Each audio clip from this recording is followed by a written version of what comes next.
Саламатсыздарбы, ардактуу телекөрүүчүлөр, назарыңыздарда кайрадан айтпасам болбойт автордук берүүсү, аты жөнүм Талгат Абдурахманов, кутмандуу угушубак кечиңиздер менен. Биз бүгүн баарлаша турчу инсан, Жогорку Кеңештин 5-чакырылышынын депутаты, алдыдагы боло турчу президенттик шайлоого талапкер Калматов Бактыбек мырза бүгүн студиябызда мейман. Бактыбек мырза, саламатсызбы? Саламатчылык.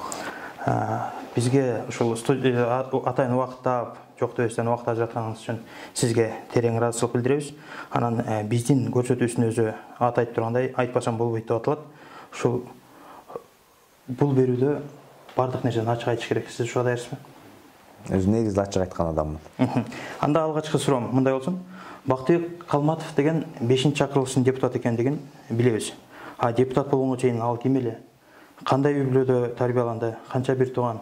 Жана кантип саясатка келип калды? Мен 1984-жылы 20-январда Ош облусуна караштуу Каракулжа районунда карапайым катардагы мугалимдердин үй бүлөсүндө төрөлгөм. Атамдын жумушуна байланыштуу, мен атам айдоочу болуп иштеди. Атамдын жумушуна байланыштуу мен Кыргызстандын бир нече жерлеринде жер которуп мектепте окууга душар болдум да, окуш керек болду. Каракулжада окудум, Мырзакейде окудум, Кадамжайда окудум, Ошто окудум. Катардагы депутаттыкка чейин катардагы карапайым адам болгонмун десем болот да. Саясатка аралашып калуум эң негизинен атам себепчи болду. Атам өзү айдоочу болгону менен акимди, райондун акимин ташуучу. Өзү айдоочу болгону менен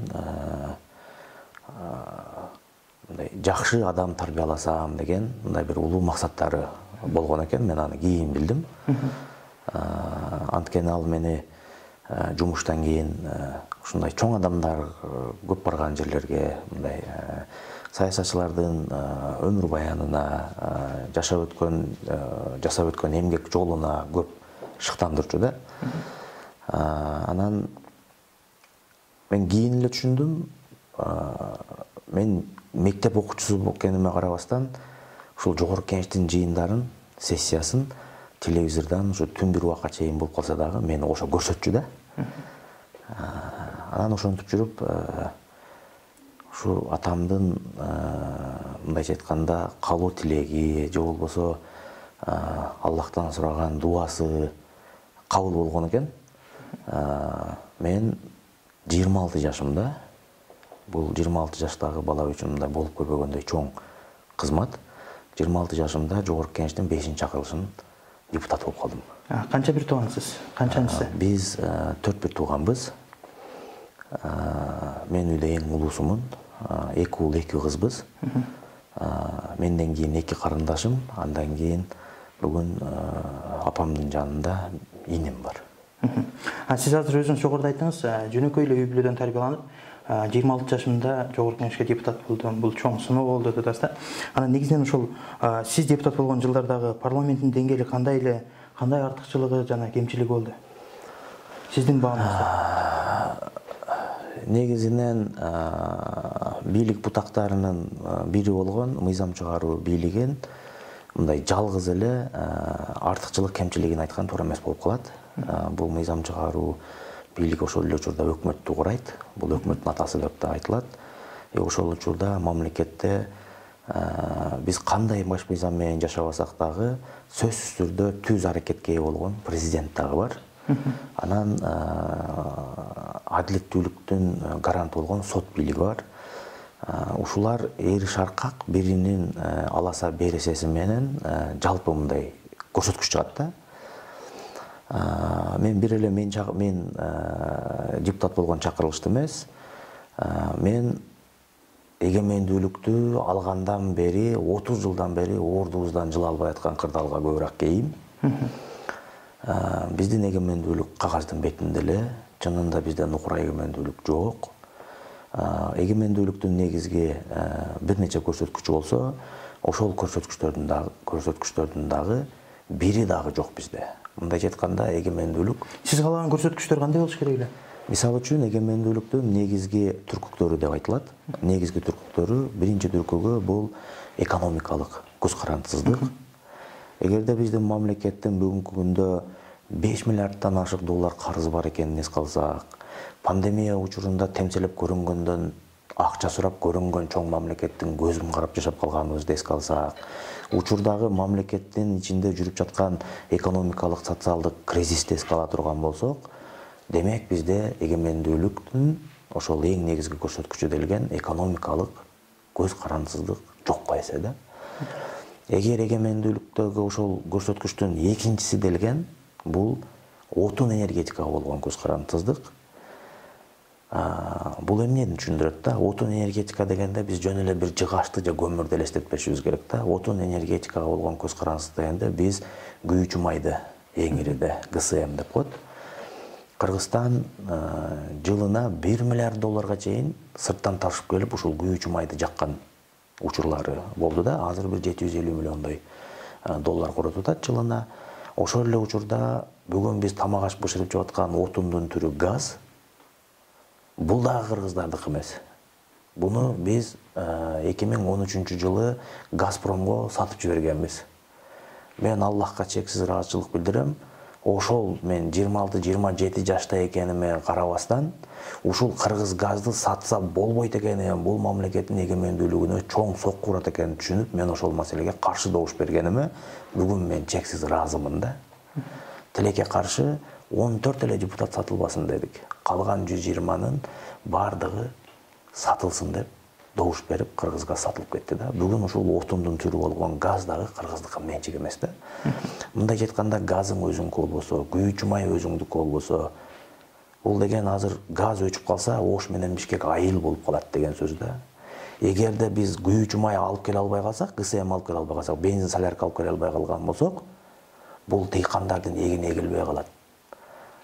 Жада калса тез жардам жүрбөй калат, ат менен жүрүп калабыз деген белгиси да. Ошону эске алганыбызда биздин канчалык көмүрүбүз болбосун, суубуз болбосун, биз ушул тармакты бекемдебеген үчүн бүгүн бизде отун энергетикага болгон көз карандысыздык дагы жок да. Анан эң негизги үчүнчүсү бул саясий көз карандысыздык. Саясий көз карашың эркин болуш керек деген көз карандысыздык бар да. Эгерде сен бензинди, газды бирөөдөн алсаң, акчаны, карызды бирөөдөн алсаң, эгерде сенин экономикалык дагы, отун энергетикага болгон дагы көз карандысыздыгың жок болсо, сенде каяктан саясий көз карандысыздык болот да. Бунун өзү бизде ушул эгемендүүлүктүн негизги түркүгү деген 3 көрсөткүчтөн жок. Мындайча айтканда, биз эгемендүү мамлекет эмеспиз. Буну моюнга алышыбыз керек. Ошон үчүн биз 6 президент алмаштырсак дагы, 6 жогорку кеңеш алмаштырсак дагы, 30 өкмөт алмаштырсак дагы, ордубуздан онтоп эле жыла албай атканыбыздын эң чоң кайгысы бул мамлекеттин өзүнүн дүйнөлүк аренада кармана турган өз алдынча көз карашы жоктугунан болуп жатат да. Биздикилер айтып атпайбы, конституцияны өзгөртүш керек, жогорку кеңешти өзгөртүш керек, президентти өзгөртүш керек. Жок. Биринчи дүйнөлүк аренада, дүйнөлүк саясатта эркин, кулдук мүнөзгө ээ эмес, өзүнчө көз карашка ээ болушубуз керек. Бизди дүйнө өз алдынча түтүн болото алган эгемендүү мамлекет деп тааныш керек. Бүгүн дүйнөдө бизде конкреттүү бир державанын орой айтсам кечирим сурайм, жетим жүгүрүгүндөй даражадабыз. Конкреттүү бир державанын жетим жүгүрүгүндөй акыбалдабыз. Ал тигил же бул мамлекеттин жетим жүгүрүгүнө айланып калган мамлекет менен дүйнө эч качан эсептешпейт. Ал мамлекеттин эч качан кадыры болбойт. Биз сизди 5-чакырылышта мындай көбүрөөк чындыкты чыркырап айткан депутат катары көрүп келдик да. Бирок 6-чакырылышта эмнегедир сизди көрө албадык. Ошол 6-чакырылышка барбай калышыңыздын себеби эмне болду? Ошол аралыкта эмне жумуш менен алектендиңиз? сурооңорго жооп мындай толук болуш үчүн мен биринчисинен баштайын. Мына чындыкты көп айткан деп атпайсыңарбы? Эмнеге ушул чындыкты мен кырдаалдан көз карандысыз айтканга мажбурмун да. Биринчиден менде чоң бир социалдык жоопкерчилик бар. Мен кыргыздын мээсине кыттай куюлуп калган бир калпыс түшүнүктү жойгум келет. Байдын баласы гана бай болуш керек, бийдин баласы гана бий болуш керек, тең-теңи менен, тезек кабы менен, малчы койчунун, айдоочунун, мугалимдин чоң бийликте орду жок деген бир мындай түшүнүк бар. Мен ошондой талпанын ичинен карапайым миллиондогон карапайым шордуу элдин ичинен чыккан бир баламын. Өз эмгегим менен, өзүмдүн акылым менен, ата-энемдин тарбиясы менен ушул даражага 26 жашымда жеткен баламын. Мени менде кландын, мен бир кландын өкүлү эмесмин. Менин урук туугандарымда олигарх жок, коммерсант жок, бир ууру коррупционер жок да. Мындайча айтканда, менин саясатка келип калышымда бир гана Аллахтын буйругу, өкүмү бар да. Ансыз келе албайсың ал жака. Мен көрдүм бул жака кимдер кире алат, кимдер кире албайт экенинчи. Анан мен ошондой мүмкүнчүлүк келип калганда, мына теги жоктун, артында эч кимиси жоктун, карапайым көчөдө келгендердин акыбалы мындай эле болот. Акчага эле сатылып кетет. Булар акчанын кулу. Булардан көрдүңөрбү, бийликке адам келсе болбойт деген сүрөттөмө чыгып калбасын деп, мен өз өмүрүмдү тобокелге салып, Атамбаева менен дагы, Бабанова менен дагы, Отунбаевасы менен дагы, Батукаева менен дагы, Жээнбекова менен дагы бардык президенттердин тушунда, путунда, сынында, күчүндө турган маалда чабыштым. Мен буну менен карапайым элдин ичинен чыккан балдар биз бийликке жеңип келмейин, бул байлардын, бийлердин кулчулугунан кутула албайбыз деп ошол желекти көтөрүп чуркаганга мен мажбурмун. Ушул кыялдар, ушул ойлор мени ушул саясатта чындыкты айтууга мажбурлайт. Экинчи сурооңузга, мен эми 2015 жылы чындап эле 6-чакырылыштын шайлоосуна катыша албай калдым да. Бир караган маалда колумдан бийлигимди алдырып берип, мен мындан ары эч ким болбой каламбы деген күйүт мени жеди да.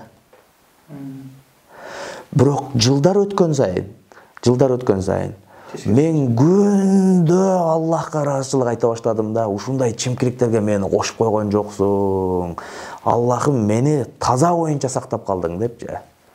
Адам өзүнүн нафсисине өзү каршы күрөшүшү өтө кыйын да. Бирок ушундай тагдыр буйруп жазган экен. Мен 6-чакырылышка катышпай калганым бул менин таза калып калышыма шарт түздү да. Мен ушунусуна эмне болду, кандай саясий оюндар болуп кетти, ал эч бир маанеге эмес мага. Эч бир маанеге эмес да.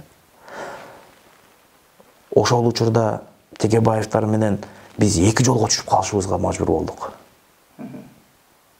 Бир карасаң, өзүмчө түтүн булатып саясатчы болуп кете аламбы деген чоң күмөн дагы болду менде. Аллахка чексиз шүгүр.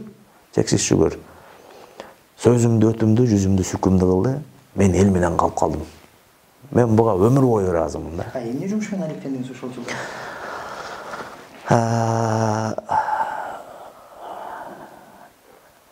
Мындай жөнөкөй адамдар үчүн азыр сиз экөөбүздүн маегибиз мындай бир ишенгенге мындай бир татаалыраак болуп калышы мүмкүн да. Себеби биздин эл бийликте, анан саясатта, көрүнүктүү жерлерде бир гана байлар жүрө алат деп түшүнүп калган да. Ал биз үчүн кол жеткис деп түшүнүп калган да. Ошол түшүнүктөрдү мына менин саясаттагы бараткан жолум иншаллах буюрса талкалайт да. Эмнеге? Мен депутаттыктан кеткен күнү мен Оштон келип бул жака депутат болгон үчүн мен жогорку кеңештин үйүндө жашайт болчумун да. Мен депутаттан кеткен күнү автоматтык түрдө үйсүз адам болуп калдым. Үйсүз адам. Элестетип атасыңарбы? 5 жыл депутат болуп, укмуштуудай чоң маселелерди карап, бирок ошол айлыкка, депутаттын айлыгына үй сатып алганга болбойт экен. Мен автоматтык түрдө мамлекеттин кызматтык унасын тапшыргандан баштап мен унасыз адам болуп калдым да. Анан мен эл катары кадимкидей көр тиричилик менен алышып калдым.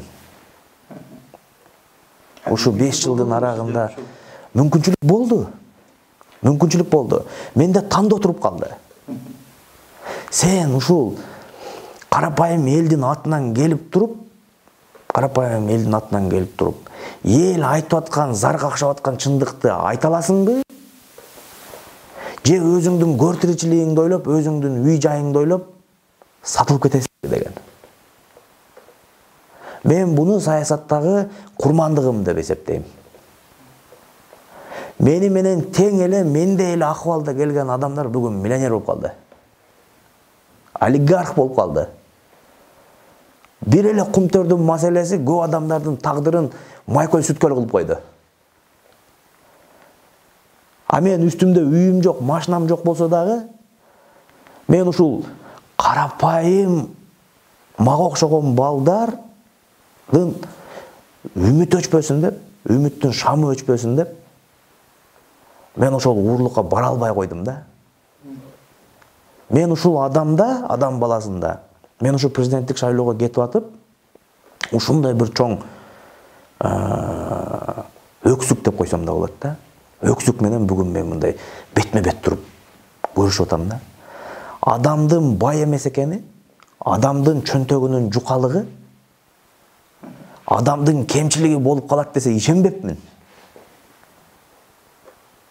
Бүгүн менден келгендер, кээ бир адамдар офиске келгенде мен алардын көзүндө мындай жашылдай эле доллар көрүнүп атам да. Алар менден бир нерсе үмүт этип келип атышат кээ бирлери. Агитаторларды, мына азыр офистеги сметаларды көрүп эсим ооп атат. Мен президенттикке жетишим үчүн азыр ошол сметаларда эң эле арзан дегенде бир 5 миллион доллар коротушум керек экен. 5 миллион доллар коротушум керек экен. А мен ушу элим үчүн кызмат кылам деп, даже 5 жылдык депутаттык кызматта иштеп туруп дагы үйү жок, машинасы жок, чыгып кеттим көчөгө. 5 жыл мен өзүмдүн жеке жашоомду түптөдүм. Үй алдым, машина алдым, ушинтип акырындан өзүмдүн жашоом менен алек болдум да. Күнүмдүк тиричилик менен да. Эмнеге мен 5-октябрда 5-октябрга чейин чындыкты айтканга мажбур болуп калдым да. Сооронбай Шарипович менин жердешим болот. Мен аз жерден, мен урулашым дагы болот. Мен аз жерден элден чыгып кала жаздадым. Бирок мен маршруткада жүрүп, троллейбуста жүрүп, Ош базарда, Орто Сай базарда, Дордой базарда жүрүп, Ошко барып, региондорго тууган уруктап барып калып, мен элдин жашоосун көрүп жүрөм канап кетти да. Эл түз мааниде кедейлик менен алып урушуп калды да. Жегенге нан таппай калган үй бүлөлөрдү көрүп калбадыкпы? Бүгүн границалар, чек-араларыбыз жабылса, 1-2 айдын ичинде Кыргызстанда ачкачылык болуп калат экенин көрбөдүкпү? Кыргызстан эч нерсе өндүрбөгөн, жатып жеген эл болуп калганын көрбөдүкпү? Казынабызда бир тыйыныбыз жок, сoko тыйыныбыз жок, көрүнгөн чет мамлекеттин көзүн алаңдап карап калбадыкпы? Мына бүгүн эми бардык кыйынчылыктар бир аз башыбыздан өтүп кеткенге окшоп, эч нерсе болбогондой кайра элдер автопилотко түшүп бар жокту унутуп калды. Мына мен бул чындыктарды эмне үчүн айтам да? Эмне үчүн мен бийликтин кетирип аткан кемчиликтердин бетине айтам да? Себеби мен 6,5 миллион элдин арасында карапайым бир адаммын да. Маршруткаларга чыккыла, Мал ташығандай ташыйт. Ал жакта оор эмес, бар жок жууп кетиши мүмкүн. Бут койгонго жер жок. Жаңы алган курткаң бир остановкадан экинчи остановкага жеткичекте эски куртка болуп калат. Жаңы алган туфлиң, бут кийимиң экинчи остановкадан наркы остановкага жеткичекте тамтыгы чыгып калат. Окуучу балдардын рюкзактары менен кирип тебеленди да калып кетип атканын көргөндө эмнеге чындыкты айтпашым керек? Троллейбуста 100 адам бата турган жерге 200 адам кирип тыгылып калып атса эмнеге чындыкты айтпашым керек мен? Региондор бул жакта эле турсун. Мына Бишкектин тегерегиндеги 50 чакты жыл массив бар. Ишенбесеңер, азыр менден кеткенден кийин барып жыл массивтерди бир карап чыккылачы. Жол жок. Таш жол, тизеңден баткак. Ошону жашоону көрүп атып туруп эмнеге мен айтпашым керек да? Аллахым мага ошондой айта турган ушундай бир талант берсе, ошону баарын сөздөй шурудай кылып тизип иреттеп кое турган акыл берсе, эмнеге мен аны колдонбошум керек? Мен bundan ары дагы ээлеген кызматымдан, жашоо статусумдан көз карансыз айта берем. Себеби мен андан рахат алам. Анткени элдин уулу болуу урмат. Бул укмуштуудай чоң жумуш. Бул президенттик жумуштан да, бул депутаттык жумуштан дагы чоң жумуш. Мен буга ыраазымын. Ошол учурда сиз 5-чакырылышка Атамекен партиясынын тизмеси менен келген дегиңиз бешек. Акыркы күндөрү ушул партия менен сиздин мамилеңиз кандай? Азыркы күндөрү. Менин мамилем кандай экенин саясатчылардын баары билет. Биз Өмүрөк Чиркешевич менен, ошол эле партиялаштарыбыз менен акыркы 5 жыл аралыгында жолукпай калганыбызды дагы билет. Бүгүн бул Текебаевдин проектиси деп айтып атышпайбы? Ошол адамдар, улуттук коопсуздук кызматы, ошол эле ички иштер министрлиги бардыгы билет. Мени ошол Текебаевдин проектиси деп жамандаттыртып, ошонун эсебинен рейтингин түшүрөбүз деп аткан көркөө саясатчылар дагы билет буну. Биз Текебаев экөөбүз учурда кайнаса каныбыз кошулбагандай эки позицияда экенибизди дагы билет. Бирок адамдар андай пастыкка барып атса мен эмне кылайын эми? Адамдардын деңгээли, коом таануусу, жашоо турмушу ошондой болуп атса мен эмне кылайын эми? Мен жада калса айтпадым, мага демектен Текебаевди кууруп бышырып жегиле. Бирок чындыктын жүзүнө карагыла депчи. Анан мен ата-энемдин колунда тарбияландым. Андан кийин ата-энем бакчага берди, бакчада тарбиячы менен тарбия алдым. Бакчадан кийин мектепке берди, мугалим менен тарбия алдым. Мугалимден кийин жогорку окуу жайга келдим, ал жактагы мугалимдерден тарбия алдым. Ошол тарбиялардын бири катары эле саясатта Атамекенге келип Өмүрөк Чиркешевичтен тарбия алып калдым. Ошондой тарбиячылардын эле бири ал киши. Бирок мени тууп, эмизип, ушул даражага жеткизип койгон ата-энемдин эмгегин бирөөгө ыйгарып коюп атышпайбы? Бул адилетсиз. Бул адилетсиз да. Экинчи адилетсиздик эмне дебейсиңерби? Мейли мен Текебаевдин окуучусу да болоюн да. Ал кимдир бирөөнүн хозяйынына окшоп 100 кишини атып койгон эмес площадьта. 40тан ашык саясатчынын башын жеген эмес ал. Мейли анын да кайсы бир деңгээлде күнөөсү болсун дейли да. Эң негизгиси мен ошонун окуучусу катары колум таза, мен буну Аллахтын алдында күбөлүк өтүп айта алам. Менин колум таза, мен бир сом, бир таш, 1 метр жер эмес, бир күрөк топурак алган эмесмин мамлекеттен мен. Менин суроом мындай болсун, Бактыбек ага. Негизинен саясатка аралашкандан бери сизге кылмыш иши козголду беле? Деген азыр депутаттардын көпчүлүгүнө кылмыш иши козголгон, соттон акталган, же болбосо кылмыш иши кыскартылган. Деги эле соосу жок. Жок. Козголгон эмес, мен азыр эле айтпадымбы, мен эчне салган эмесмин мамлекеттен. Бирок саясий мотив менен козгоп кое турган болсо, эми алардын деңгээли ал.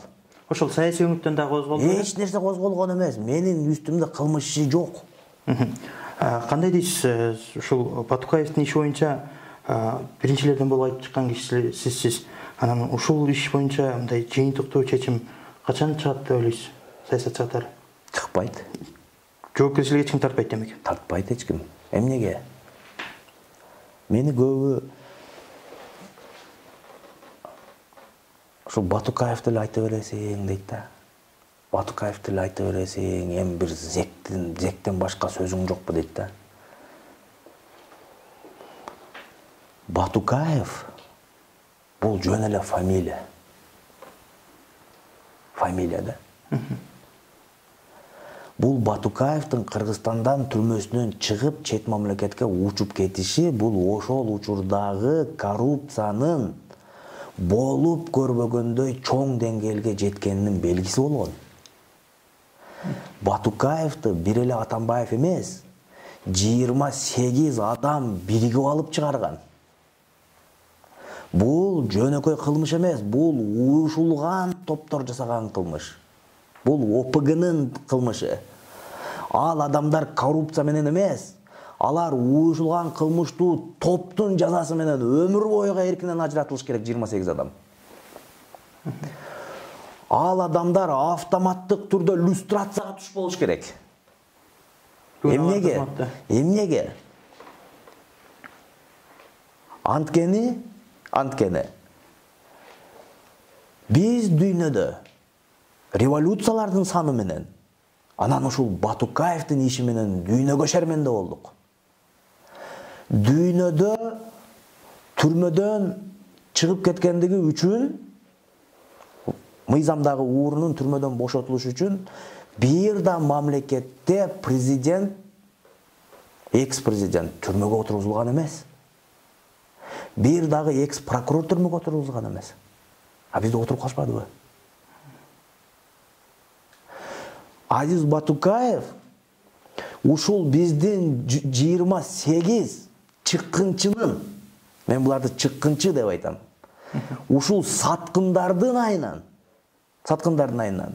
дүйнөдө аналогы жок, шериги жок, теңдеши жок мыйзамдагы ууру болуп калбадыбы? Дүйнөдө Азиз Батукаевдай азыр авторитеттүү ууру жок.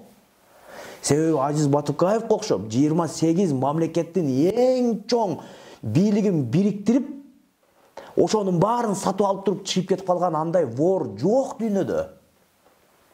Бул Кыргызстандын бийлигин бир түрмөдө отурган зек эле сатып алып койду. Демек чоң державалар, олигархтар бул мамлекетти дүңүнөн сатып алып койсо болот турбайбы деп мамлекеттин баасы пычылып калбадыбы? Аны мен эмнеге айтпашым керек? Бунун намызы бар ар бир кыргыздын эр азаматы айтыш керек. Эгер намызы болсо, жүрөгүн өйсө. Ошол учурда эл арасында Бактыбек Калматов өзүнчө бир партияны алып чыгат экен, акыркы шайлоодо 4-октябрда шайлоодо өзүнчө бир партияны даярдап деген кептер, аян кептер айтылган да. Бирок эмнегедир ал шайлоодо дагы сиздин партияңызды да көрө алган жокпуз. Анан ал партия эмне болгон партия эле? Анан ошол эле учурда кээ бир кишилер Бактыбек Калматовду башка партиялар кошпой коюптур деди. Андан кийинки эле сиздин интервьюларыңызда ошо алдыңкы партиялардан сунуштар келди дедилер. Ушуну өзүңүздүн санап алды. Мындай кызык окуя болуп атат да азырча. 5-октябрга чейин ушу шал тийгендей бир да саясатчы Жээнбековдун үй бүлөлүк, кландык, криминалдык башкаруусуна үн ката албай калды да. Мен айтып чыгайын десем, жердешим да мага мындай, кандай десем, мындай адамдык жактан туура келбей атты да. Анан бирок жанкындай болуп көрбөгөндөй адилетсиздиктин курмандыгы болуп аткан элдин тагдырын көрүп туруп, мейли мен ушул жоопкерчиликти кандай болгон күндө дагы алайын дедим да. Аны үчүн мен эки чечимди кабыл алышым керек болду да. Биринчиси өзүмдүн амбициямды токтотушум керек болду. Ал эмне болгон амбиция? Саясатчынын бара турган жери бул бийлик. акылым жетип турса, ошол учурдагы рейтингим жетип турса, саясий көз карашым жетип турса, кантип колума түшкөн коёнду кой берген адам оңобу деген мени да жанчты. Бирок мен Facebook'a айлам кеткенде пост жаздым да, мен үчүн бул чечимди кабыл алуу оңой болгон жок, элим. Бирок мен ошентсе да бел байладым депчи. Тура түшүнгүлө, биз азыр ага инем оякта азыр кызык болуп калганы калдык дегенди мен мындай кыска сөз менен сүрөттөдүм да. Чыктым. Эмне кандай болуп атса, катары менен, ирети менен айтып баштадым. Мен ушуну айтуу чечимин кабыл алышым керек болду. Анан өзүм амбициямды токтотушум керек болду да. Мени тизмеге чакырган аттуу баштуу Жогорку Кеңешке өтүү мүмкүнчүлүгү бар партиялардын лидерлерине ыраазычылык гана билдирдим. Бара албайт экенин айттым. Анткени депутаттык менен менин гана мандатым эле чечилет экен. Андан башка эч нерсе чечилбейт экенин көрдүм да. Мен барсам дагы эле бая атам экен менен барган жалгыздай болуп эле, сороңдоп эле чындыкты ар жерден айтып эле жалгыз калып калат экен. 119 башка ишти кыла берет экен да. Мен ошол жалгыз депутат көз карашым көрөшөм. Кумтөрдөн дагы жыйынтык чыккан жок. Кыргыз газды да сактап кала алган жокпуз. Батукаевди да алып келип кайра камап кое алган жокпуз. Күчүм жетпейт экен жалгыз. Биз таптакыр түп тамырынан өзгөртүш керек экен деп чечтим. Деп, анан мен ошол чындыкты айтам деп бел байладым. Мен бир да партияга кошулган жокмун. Себеби мен ошол учурда оппозициялык конкреттүү бирдиктүү күч көрбөй турдум. Мен элдин башын, чыныгы, нукура оппозициянын тегерегине бириктирейин дедим. Чыгып айтып баштадым. Ошол учурда шайлоого бараткан 16 партиянын бирөөсү дагы Калмаматовдун айтып атканы туура. Бир колго бийлик чогулуп калды. Өкүмзардык башталды. Хандык бийлик болуп кетти. Бул туура эмес. Жээнбековдор узурпатор болуп калды дегенди эч ким колдобой койду да. Мен жалгыз калып калдым да сороюп. Райым Матраимовдор, Жээнбековдор үй бүлөлүк, кландык, криминалдык башкарууга өтүп кетти дегенди айтып атсам да эч ким унчукпай койду да. Мен буну менен бир эле саясий карьерам эмес, өзүмдүн өмүрүмө да тобокелчилик алып келдим да. Менин тууган уруктарым, Ошто апам уктай албай калды да уже. Күндө чалчу болуп калды. Балам, бул элден кайтпай калышы мүмкүн депчи.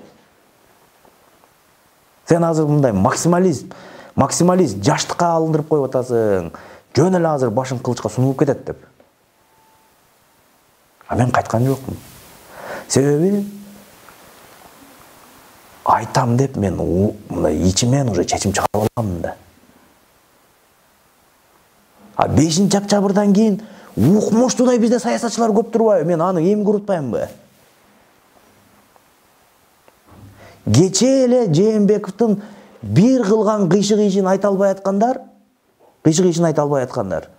бүгүн жалгыз Жээнбековду тепкилеп, бардыгы Жапаровдун тегерегине кошулуп алышты. Анан дагы бир маселе менде ушундай бир суроо турат. Сиз деле Кумтөрдү улутташтыруу маселесин көтөргөндөрдүн бирисиз. Эл деле мисалы Садыр Жапаровду ушу Кумтөр маселесин көтөргөндүгү үчүн, ушуну улутташтырыш керек дегендиги үчүн элдин көпчүлүгү ушул пикирди колдоп чыгышкан да. Анан бирок тилекке каршы Садыр Жапаровдун акыркы жообу элдин көпчүлүгүнүн пикирин өзгөртү. Азыр Кумтөрдү алгандан пайда жок экен, ал жерде алтын запас деле калбай калды деген пикир айтылды. Сиз буга кандай пикир айтасыз? Кумтөрдүн атын атагандан эмнеге элдер коркот да, саясатчылар эмнеге коркот? Эмнеге Кумтөрдү биз ушул күнгө чейин улутташтыра албай атабыз? Ушунун бир мындай саясий себебин айтып коеюн да. Кумтөр Кыргызстандагы эң чоң ишкана. Мындайча айтканда эң акчасы көп ишкана. Алар кааласа президенттерди, кааласа парламенттерди кетирип кое алат.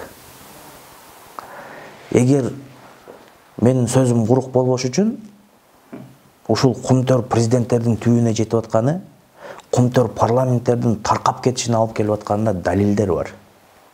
Буну шашпай өзүңөр мындай иликтеп алсаңар болот да. Бүгүнкү бийликтин кумтөргө болгон мамилесин мен бир жөнөкөй кичинекей кезимдеги бир анекдот менен түшүндүрүп коеюн деп атам да. Апасы баласын самын алып кел деп жумшайт экен да. Анан дүкөнгө жетейин деп калганда бир арык бар экен.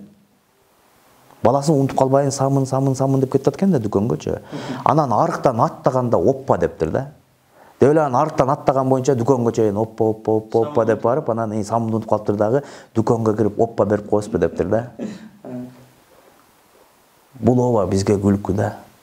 Бирок бул мамлекеттин тагдырын алганда бул ый да. Биз кече эмнени айтып келатсак, арыктан аттаганда эле оппа деп калбашыбыз керек да. Биз кумтөр деп келатып эле арыктан оппа деп секирип турган оппа деп кетип атпайлыбы? Мен бирөөгө катуу тийип калбасын депчи. Мен ушунчалык конфеттей кагазга урап айттым азыр. Алдыда чоң саясий жарыш турат, президенттик шайлоо. Акырына чейин барасызбы же сиз да кайсы бир талапкерлер менен биригип кетишиңиз мүмкүн? Эми биригүү талапкерлердин позицияларын көрүп атасыз. Ооба, биригүү бул эки түрдө болот. Бүгүн мага сен Садыр Жапаровго бирикпейсиңби? Мына негизги талапкерлер экөөң болуп атасыңар, элди экиге бөлбөгүлө деп айтып аткан топ жок эмес, бар да. Бирок менин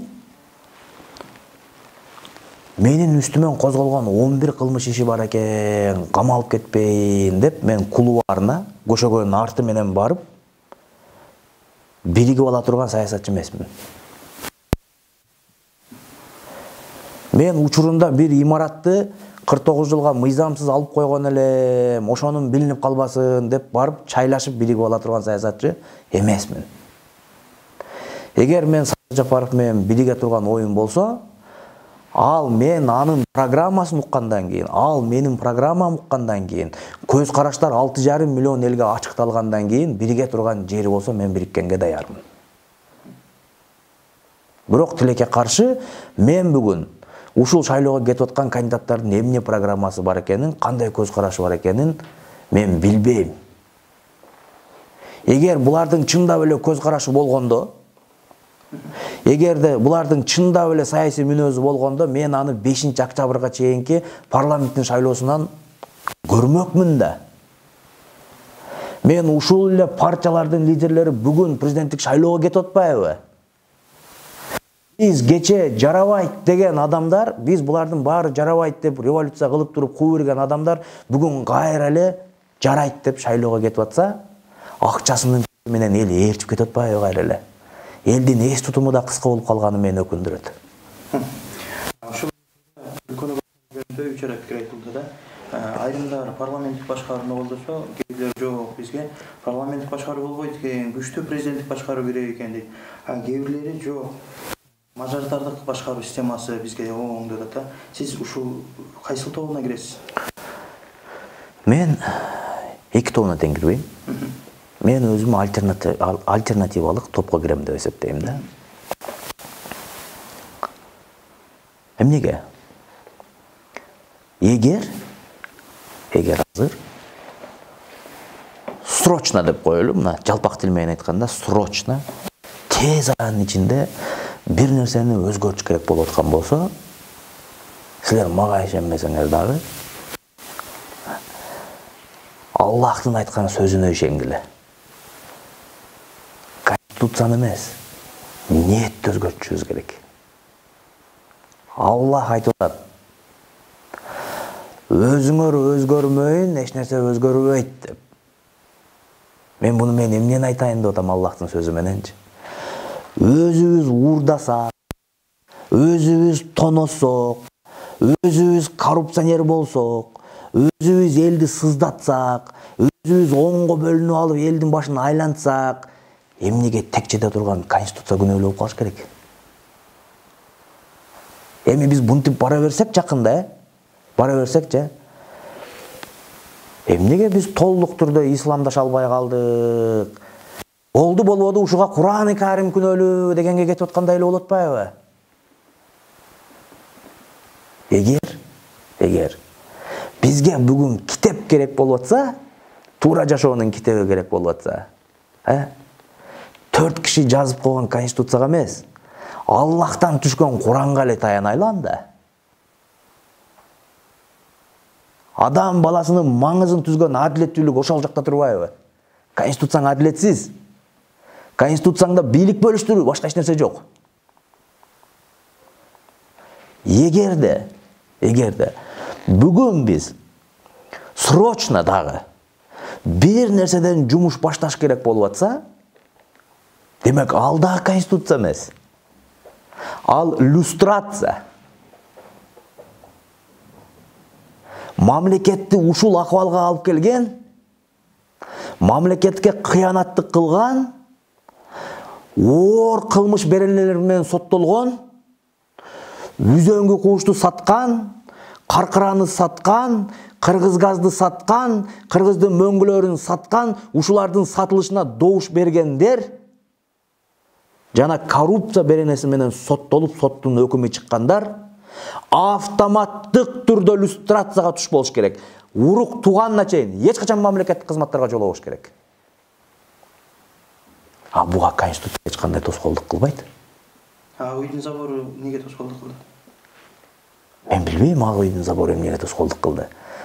Сенин элиңе болгон меримиң жок болсо, элиңе болгон сүйүүң жок болсо, элиңе болгон адилеттүүлүгүң жок болсо, сен ал Ак Үйдүн коросун ачып койгондон эмне өзгөрөт? Сенин жүрөгүң кулпулануу. Сенин жүрөгүң тосулган тосмо менен. Анан сен жүрөгүңдөгү тосмоңду ача албай калып, пенденин колунан жаралган заборду алып ыргытып бергениңен эмне өзгөрөт да? Ошондуктан менин эң чоң өкүнүчүм азыр, каяктагы бир болбогон дейди сөздүн тегерегинде президенттик шайлоо өтүп кетип, биз Кыргыздын тагдырын чече турган 6-чы ханды көтөргөн атабыз. Элестетип атасыңарбы? Биз өзүбүздүн тагдырыбызды тобокелге салгандан дагы кайтпай калдык. Жөнөкөй эле, элементарно. Нанды 25 сомдук нанды тандайт кыргыз. Арты күйүк эмеспи, муздап калган жокпу, эски эмеспи, кечек эмеспи депчи. Анан ошого акылы жеткен кыргыздын кантип ханды тандаганга келгенде эмне акылы тайк болуп калып атат деген. Билесизби эмнеден? Напсиден. Напсибизди тыя албай калып атабыз. Өтпейсиз, мен сизден алдын ала кечирим сурайм. Анткени биз азыр чөнтөгүңүзгө кызыгып турабыз. Алдыда президенттик шайлоодо чоң чыгым талап кылынары баарына белгилүү. Негизи эле канча байлыгыңыз бар? Анан каржы булагы кайсыл жактан келип турат? Аллахка чексиз шүгүр. Аллахтан бир убада бар пенделерге. Баарыңарды ырыскыңар менен жараттым деген. Ар бирибиздин ырыскыбыз бар да. Бирок ошол эле адамда ачкөздүк деген дагы бар да. Каниет кыла албайт. Да. Сени биринчиси ушундай келечеги бар бай өлкөнүн жараны кылды да. Биздикилер ойлоп атат, бул мамлекет кедей депчи, терең жаңылыштык бул. Эгер 6,5 миллион эл мен көргөндөй ушул Кыргызстандын байлыгын көрө алса азыр, жөн эле үйдө отуруп рахат алып калат. Ушул мамлекеттин жараны кылып жаратты да.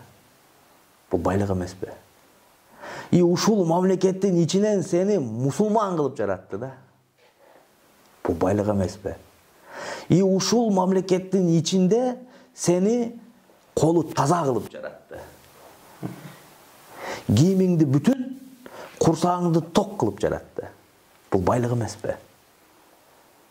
А менин ашып аткан, ташып аткан байлыгым жок. Менин жашоома өзүмө жете турган чакан тамак ашым бар.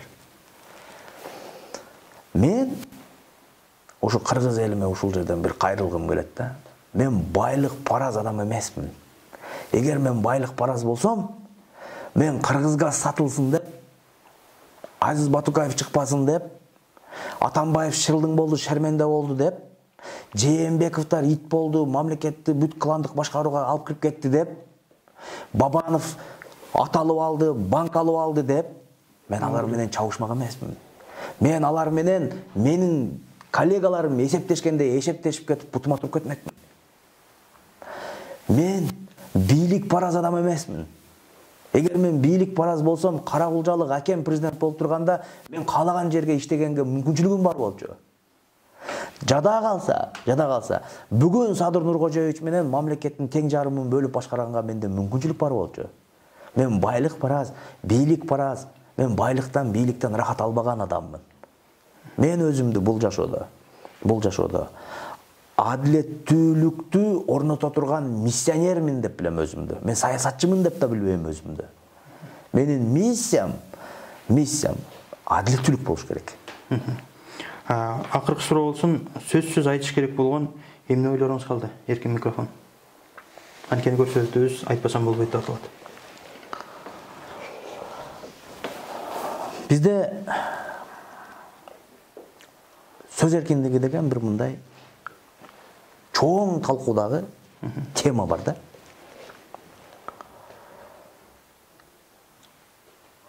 Сөз эркиндиги дегенде биз массалык маалымат каражаттарын түшүнөбүз да. Эгер бүгүнкү күндө массалык маалымат каражаттары болжол менен бир 95% жеке менчик ээлерине таандык экенин эске алсак, ал массалык маалымат каражаттары кимдир бирөө аркылуу каржыланат экенин эске алсак, бизде мамлекетте сөз эркиндиги жок деп койсок дагы болот да. Буну мен жөнөкөй эле бир мисал менен түшүндүрүп коеюн. НТС телеканалы эч качан өлүп баратса Бабанов жаман деп айтпайт. Жалбырак ТВ өлүп баратса дагы Текебаев жаман деп айтпайт. Регион ТВ өлүп баратса Ташиев жаман деп айтпайт. 7 канал өлүп баратса Жапаров жаман деп айтпайт. КТР өлүп баратса бийлик жаман деп айтпайт. Анткени алардын артында кожоюндары бар. Тилекке каршы бүгүн биз чындык деп көкүрөгүбүздө орнотуп алып, төш каккылап аткан чындыктарды ал чындык эмес. Ал мен жогоруда айткан адамдардын, саясатчылардын кызыкчылыгы. Биз ушул чындык менен жалгандын айырмасын массалык маалымат каражаттары аркылуу адаштырып алып атпайлыбы? Ошондуктан мен дайым айтам, урматтуу массалык маалымат каражаттарынын өкүлдөрү, силерде болуп көрбөгөндөй чоң адамды адепке, дүйнөгө болгон көз карашынын өзгөрүшүнө, коом таануусуна, мамлекетке болгон сүйүүсүнө таасир этип коючу чоң бир социалдык жоопкерчилик жүктөлгөн. Силер тигил же бул саясатчынын көз карашын кожоюнуңардын көз карашына байланыштуу чагылдырганда, ошол интервьюдан чындыкты, жалганды алып койсо, ал жерде чындык калат экенине дагы мындай кепилдик жок. Бүгүн чоң бир мүмкүнчүлүк пайда болду. Эмне болгон мүмкүнчүлүк? Бул цифровизация. Биз бири-бирибиз менен журналисттери жок эле, же тигил же бул тараптан каржыланган СМИси жок эле. Facebook, Instagram, Одноклассник, ушул социалдык тармактар аркылуу түз бири-бирибиз менен карым-катнаш жүргүзгөнгө шарт түзүлдү. Мен ушул мүмкүнчүлүктү Кыргызстандын тагдырын жакшы жака буруп кеткенге колдонолу дегенге чакырам да. Бүгүн социалдык сеттерде, социалдык түйүндөрдө жаңы бир түшүнүк кирди. Фейк деген. Бул тигил же бул саясий топтор тарабынан жалданып, акчасы төлөнүп иш алып бара турган группа. Ошондой эле сметаны биздин пиар командадагы мага алып келди. $205,000 турат экен. Күнүнө 100 адам 14,5 миңден комментарий жазып турат экен. Калмаматов ай, Калмаматов күн, Калмаматов Кудайып, Калмаматов пайгамбар, Калмаматовтан башканы жарабайсыңар деп жазып турат экен күндө. Канча доллар дедиңиз? $205,000 турат экен. Гонорары. Ооба. Мен дагы мында бир чети төлөгүм келип атат. Менин дагы айта турган чындыгым бар.